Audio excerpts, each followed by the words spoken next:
Amsari. Mohon maaf Pak Mustamil, kita potong dulu, nanti dilanjut lagi ya sejak jam 7.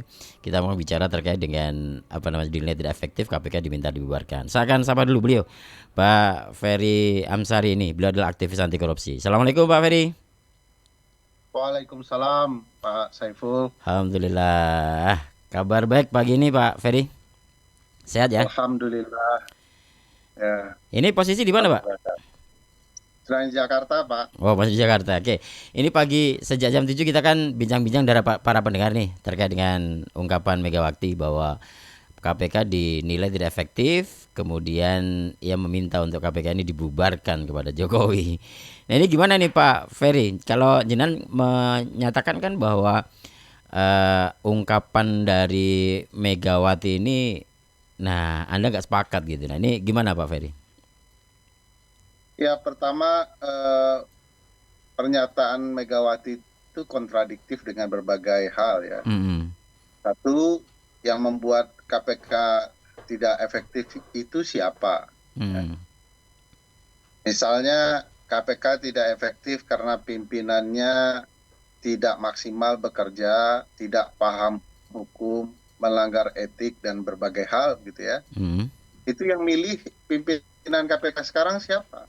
Okay. Bukankah itu Jokowi ya yang memilih, disetujui oleh DPR yang mayoritas partainya 128 kursi adalah PDIP. Partainya dia gitu ya. Jadi Megawati yang membuat tidak efektif. Ketika bicara kemampuan dan kapasitas pimpinan KPK yang bermasalah seperti saat ini. KPK kehilangan berbagai kewenangan yang lumrah dia gunakan ketika pimpinan yang lama menggunakan Undang-Undang 30 misalnya. Sekarang gara-gara Undang-Undang 19 misalnya, Undang-Undang revisi Undang-Undang KPK yang baru, KPK menjadi lemah ya, baik dalam menyelenggarakan kewenangan, terutama kewenangan penindakan, bahkan juga pencegahan. Itu didasari oleh undang-undang yang baru. Yang buat undang-undang yang baru siapa? Bukankah mayoritas dari itu partai dia juga gitu ya? Partai PDIP ya, gitu ya. Coba bayangkan kontradiksi yang tidak masuk akal. Misalnya baru beberapa hari yang lalu, tepatnya 16 Agustus, Bu Mega terkesan sangat romantis dengan Ketua KPK, menahi dasinya ya. Lalu dia menyatakan KPK tidak efektif. Saya merasa relasi ketidakefektifan yang dilakukan dan dikerjakan pimpinan KPK adalah relasi romantis hubungannya dengan PDIP, terutama Megawati. Jadi yang menciptakan KPK tidak efektif adalah Megawati itu sendiri dan partai-partainya. Partai koalisi yang ada di parlemen yang dipimpin oleh PDIP. Nah, yang menarik menurut saya adalah bahwa upaya memperlemah KPK, baik seleksi pimpinan yang bermasalah, pemberhentian pegawai KPK yang sangat berprestasi, lalu revisi undang-undang dan segala macamnya, merupakan ujungnya adalah pernyataan Megawati beberapa hari yang lalu. Bahwa memang ada rencana untuk memberhentikan KPK karena mereka sudah merancang bangun KPK tidak efektif. Jadi kalau bicara pemberantasan korupsi tidak efektif, lebih tidak efektif kepolisian dan kejaksaan. Bagi saya kalau bicara efektif tidak efektif aparat penegak hukum, bubarkan saja yang tidak efektif itu semua. Apalagi parlemen tidak menunjukkan etikat baik mengelola parlemen yang anti korupsi. Ya, misalnya pencegahan apa yang dilakukan oleh DPR agar pembentukan undang-undang tidak bermotif suap menyuap misalnya. Apa metodenya ya, sehingga mereka bersih dari upaya pembentukan undang-undang yang tidak koruptif pula. Nah, kalau bicara efektif tidak efektif, DPR juga tidak efektif membangun parlemen yang sehat. Masa dibubarkan juga, gitu ya? Jadi kalau cuma soal efektif tidak efektif, itu kerja-kerja PDIP banyak yang tidak efektif di parlemen. Berapa undang-undang yang mereka buat setahun begitu ya? Nah, ujung cerita pembubaran ini bagi saya adalah motif untuk menghindari upaya-upaya penegakan hukum di masa depan yang tentu saja bisa membahayakan partai-partai besar dan berkuasa. Oke, Pak Ferry, kalau selama ini dengan keberadaan KPK dan pemberantasan korupsi selama ini, sebenarnya kalau menjenengan memandang sebagai aktivis anti korupsi, KPK itu sebenarnya kerjanya dari dulu sampai sekarang menurut jenengan oke apa enggak? Ya, kalau diukur dari 2003 ya ketika Megawati jadi presiden ya, menurut saya prosesnya hingga beberapa tahun setelah itu luar biasa. Memang ada fluktuasi berbagai upaya pemberantasan korupsi, serangan di sana sini, KPK tidak dibiarkan tenang melakukan pemberantasan korupsi, tapi alat ukurnya kan memperlihatkan bahwa kinerja KPK ketika itu membantu memperbaiki indeks persepsi korupsi Indonesia jadi lebih baik. Angkanya naik terus tuh, ya kadang 1 poin, kadang 2 poin, begitu ya. Dan itu capaian yang luar biasa hingga sebelum pimpinan yang baru kita mencapai 40 poin, angka yang sangat menarik untuk melihat perkembangan upaya pemberantasan korupsi yang garda terdepannya adalah KPK. Tapi setelah Jokowi memilih ya pimpinan KPK yang ada saat ini, itu merosot bahkan 2 poin merosotnya.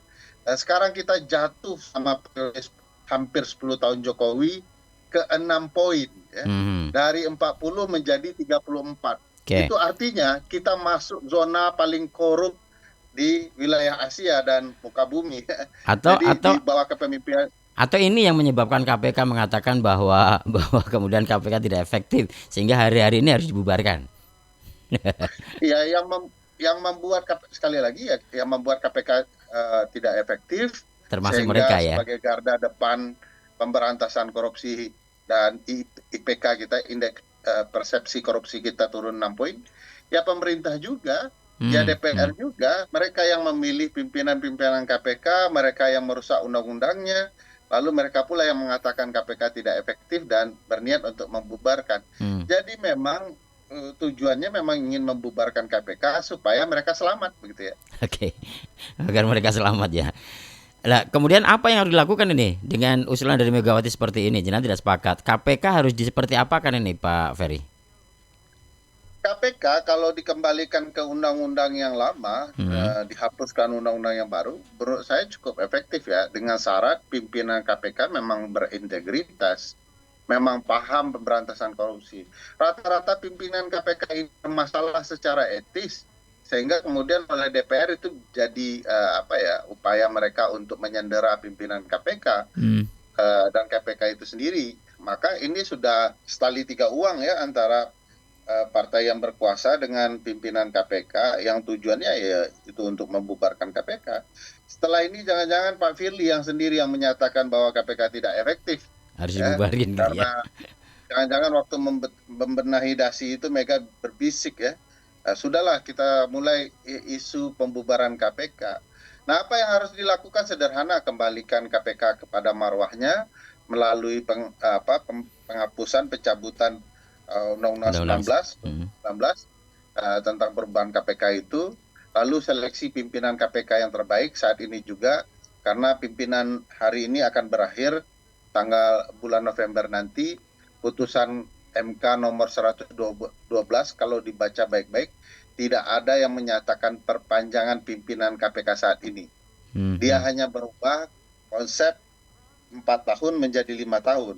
Nah, konsep 5 tahun itu harusnya berlaku ke depan, tidak seperti saat ini. Apalagi KPK sudah menambahkan aturan bahwa ada aturan khusus ya untuk pimpinan KPK yang saat ini belum 50 tahun, itu diperbolehkan karena umurnya 49 tahun untuk mengikuti seleksi sebelum November. Nah, kalau ditunda setahun proses seleksinya, dia sudah memenuhi syarat 50 tahun, tidak perlu putusan MK. Jadi putusan MK itu menentukan agar seleksi dilakukan saat ini, sehingga pimpinan KPK yang belum 50 tahun pun tetap bisa mengikuti seleksi. Kalau tidak dilakukan, maka putusan MK itu tidak berguna. Jadi pemerintah tidak membaca putusan MK 112, karena niatannya memang mau melanggengkan orang-orang bermasalah ini untuk demi kepentingan para koruptor. Ya. Nah, saya nggak tahu itu para koruptornya di DPR atau di pemerintah, yang penting itu untuk kepentingan para koruptor. Jadi dengan demikian kalau saya bisa menyampaikan, Pak Ferry sendiri sebenarnya mengakui ya kalau misalnya KPK yang hari-hari ini itu sebenarnya memang betul-betul nggak efektif, tetapi harus diperbaiki, begitu ya Pak ya? Iya, Tidak dibubarkan gitu ya? jadi harus dipahami dulu tidak efektif itu karena siapa. Oke. Nah, jadi jangan lihat KPK-nya saja lalu lembaganya dibubarkan. Kalau logika tidak efektif itu dibawakan ke lembaga-lembaga negara yang lain, banyak sekali yang tidak efektif. Alat ukurnya jelas juga. Misalnya DPR berapa dalam setahun dia buat undang-undang. Tidak pernah tuh satu kali prolegnas pun terpenuhi oleh DPR. Masa kita bubarkan DPR? Jokowi kinerjanya, nawacitanya berjalan nggak selama 5 tahun belakang ini? Lalu kalau tidak berjalan semua, apakah kemudian dinyatakan tidak efektif dan dibubarkan, kan gitu? Jadi tidak semua hal yang kemudian gagal lembaga memenuhi standar lalu main bubarkan. Yang senang koruptor. Kalau BNN dibubarkan, yang senang ya pengedar narkobawati, gitu ya. Narkoba. Baik, jadi artinya kalau secara pribadi atau sebagai aktivis anti korupsi, jadi kan mengharapkan KPK tetap berjalan, tetapi harus ada perubahan-perubahan, barangkali pencabutan undang-undang yang sekarang dan sebagainya, seperti itu kah? Ya, betul, persis. Dengan jadi, perbaiki lembaganya, laksanakan tujuan pembentukannya secara baik, dan hilangkan sapu kotor di KPK. Kita tidak akan pernah bisa membersihkan ruangan yang kotor kalau sapunya itu sendiri kotor. Jadi standar etik KPK itu harus di atas rata-rata. Masa pimpinannya bermasalah, etiknya tidak ketat, lalu dia dijadikan pemimpin ya dalam upaya pemberantasan korupsi, ya nggak masuk akal. Logika para politisi ini logika yang tidak sehat, dan dia membenar-benarkan hal-hal yang tidak sehat yang sedang mereka lakukan. Kalau secara subjektif ya, subjektif loh nih, secara subjektif kepada pimpinan KPK Firly Bahuri yang dipimpin Pak Firly saat ini seperti apa kalau menurut jenengan? Karena TWK kemarin Pak Novel Baswedan keluar dan sebagainya, orang-orang yang berintegritas yang dianggap berintegritas tapi malah kemudian keluar gara-gara TWK kemarin. Menurut jenengan seperti apa nih, Pak Ferry? Yang merancang TWK itu kan kong kaling kong ya, antara pimpinan KPK, DPR, Kementerian PAN RB ya, Kemensesnek ya, di bawah kendali Pak Presiden Jokowi, yang kemudian merekayasa ini semua untuk kemudian menyingkirkan orang-orang figur-figur terbaiknya.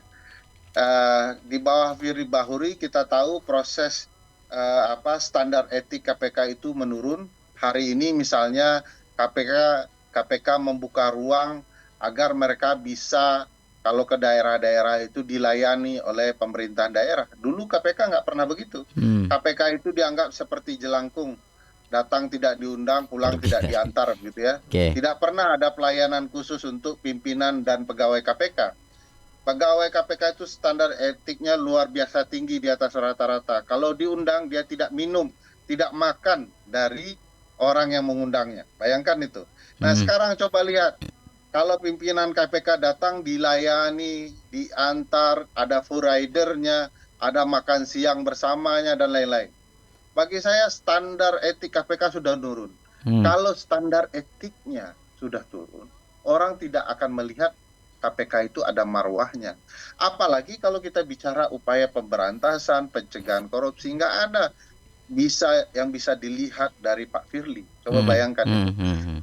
Pegawai KPK itu mengkorupsi uang, memeras para terpidana yang ada di lapas KPK, gitu ya, di rutan-rutan KPK itu. Coba bayangkan KPK sendiri terlibat dalam korupsi yang ada di depan mata, dan tidak ada satupun putusan tegas dari Pak Firly Bahuri dan rekan-rekannya. Kasus Basarnas, betapa kacaunya pimpinan KPK tidak paham undang-undang. KPK ternyata antar pimpinannya berbeda pandangan dalam menjalankan undang-undang. Lembaga seperti apa dan orang seperti apa yang memimpin lembaga yang berantakan seperti ini? Jadi sudahlah, ini semua drama untuk menghancurkan upaya pemberantasan korupsi, dengan berbagai gimmick, lip service, ngomong manis-manis soal efektivitas, padahal dia sendiri yang merekayasa dan membentuk ketidakefektifan KPK itu. Sampai hari ini kita tahu KPK gagal menangkap Harun Masiku, gagal menangkap para koruptor KAKAP ya, yang kemudian kita ketahui punya relasi dengan partai-partai tertentu. Oke. Baik, terakhir. Ini tidak sekali ini saja ada keinginan para politisi untuk membubarkan KPK. Dulu zaman Pak Fahri Hamzah 2014 dan 2019 juga getol banget itu pengen bubarin KPK dengan alasan katanya didirikannya KPK, diadakannya KPK itu kan karena polisi kejaksaan tidak efektif waktu itu. Ini kalau sekarang dilihat polisi dan jaksa sekarang sudah efektif, maka ini harus dibubarkan. Mungkin seperti itu Pak Ferry. Apa alat ukur kepolisian efektifnya dan enggak itu ya? Itu efektif. Saya jangan karena kejaksaan baru menangani 2-3 atau 4-5 perkara lalu dibilang hebat. Berapa jumlah kejaksaan di seluruh Indonesia? Ada di 38 provinsi. Apakah kemudian rapornya baik? Tidak ada rapornya lebih baik. Apakah kemudian ada upaya pencegahan? Tidak juga terjadi. Jadi yang nampak di permukaan kasus-kasus yang ditangani, terutama kasus lawan-lawan politiknya pemerintah, bagi saya tidak bisa jadi alat ukur sebuah lembaga pemberantasan korupsi itu efektif atau tidak. Lah kalau cuman yang nangkap tebang pilih, tebang bulu, tebang pohon dan segala macam yang sesuai dengan kepentingannya, ya menurut saya tidak akan pernah bisa dianggap upaya pemberantasan korupsi efektif. Ini semua kalau upaya pemberantasan korupsi masuk ke ranah politik, maka memang negara ini harus siap terjungkal dalam fase-fase berikutnya di masa depan. Dan kita semua termasuk adalah warga negara yang pasif, kecewa dengan KPK seperti ini, kecewa dengan pemerintahan seperti ini, kecewa dengan DPR seperti ini. Kita hanya bisa begini baru Pak Saiful. Tapi kan harus ada kesepakatan publik bersama. 2024 itu harus ada konsep yang berbeda dalam penyelenggaraan pemerintah. Kalau sudah 10 tahun diberikan kesempatan gagal, tidak becus, tidak ada perubahan yang berarti, ganti rezim ini agar mereka belajar. Kalau mereka berjanji harus ditepati, kalau tidak rakyat akan menentukan hal yang berbeda. Nah ini tinggal nih publik 2024 ini nanti gitu kan. 2024. Jadi kalau sementara ini kan ada tiga capres nih. Dari ketiganya ini. Ini jadi politis, tapi yang pasti saya tidak akan memilih Prabowo.